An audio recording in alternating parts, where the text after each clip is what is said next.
Bueno, este es uno de los ejercicios parecidos a los que se toman en el examen.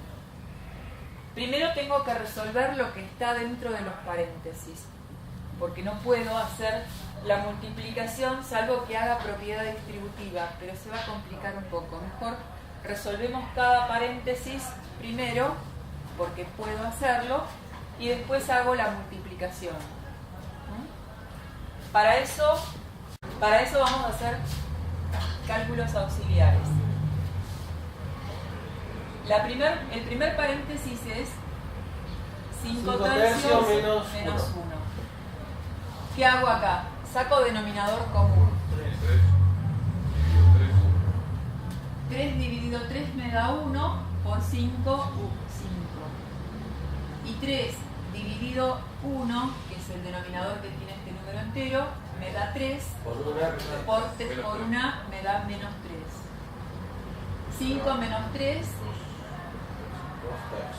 es igual a 2 tercios. Por lo tanto, todo este paréntesis me da 2 tercios.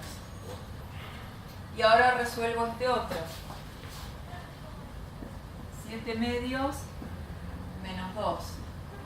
Saco denominador común 2.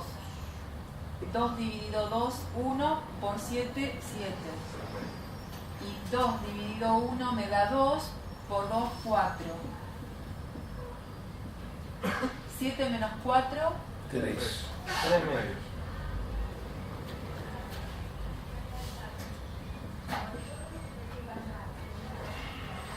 Acá puedo hacer dos cosas.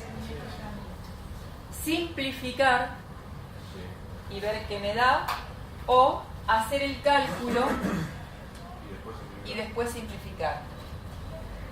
Si yo hago el cálculo, multiplico numerador con numerador, porque tengo una multiplicación. 2 por 3 me da 6 y 3 por 2 me da 6. Esto lo puedo simplificar, por lo tanto me da 1.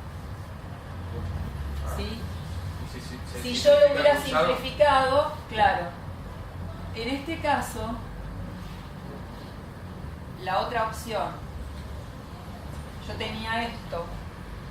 Cuando tengo una multiplicación, yo puedo simplificar cruzado.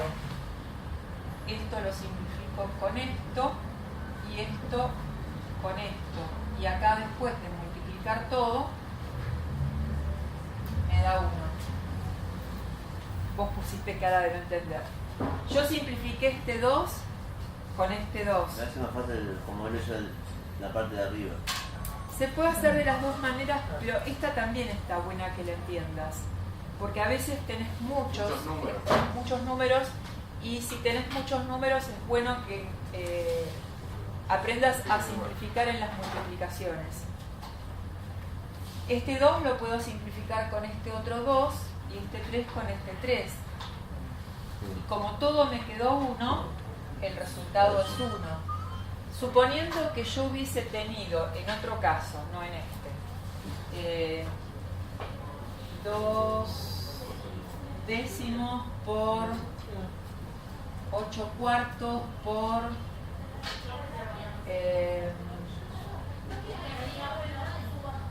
1 cuarto, que tengo más números multiplicándose. Puedo simplificar dentro de la misma fracción o buscando cualquier otro. Es lo mismo cuando tengo una multiplicación, puedo simplificar cualquier cosa de lo que está arriba con cualquier cosa de lo que está abajo. Esperen, voy a cambiar algo.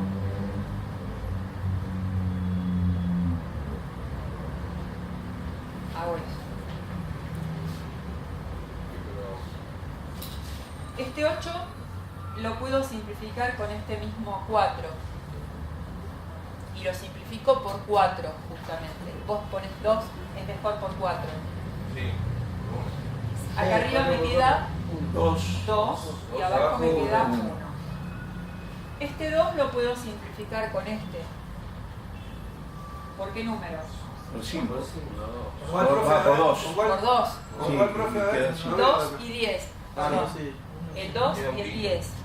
No puedo simplificarlo por 5, porque este No, sí no, lo no, puedo no. dividir Que por queda 5, cinco. pero no. claro. Quise decir que quedaba 5. Entonces este lo divido por 2 y acá me queda 1, y este lo divido por 2 y acá me queda 5. Sí. Y ahora puedo simplificar este con este. ¿Por qué número? Por 3. 3. Acá me da 1 y acá me da 2. Y ahora no tengo, arriba me quedó todo 1. No tengo ningún otro número más por simplificar. Y ahora sí hago los cálculos. 1 por 1 por 1 me da 1.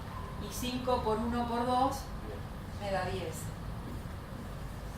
¿Ves por qué digo que podrías hacer esto más fácil que hacer todas las cuentas? Porque a lo mejor si haces todas las cuentas después no te das cuenta por qué número simplificar. O vas a tener que trabajar con números muy grandes que te podés confundir. Si lo haces bien, de todos modos tenés que llegar al resultado igual, al mismo resultado. ¿Eso se entiende? Sí.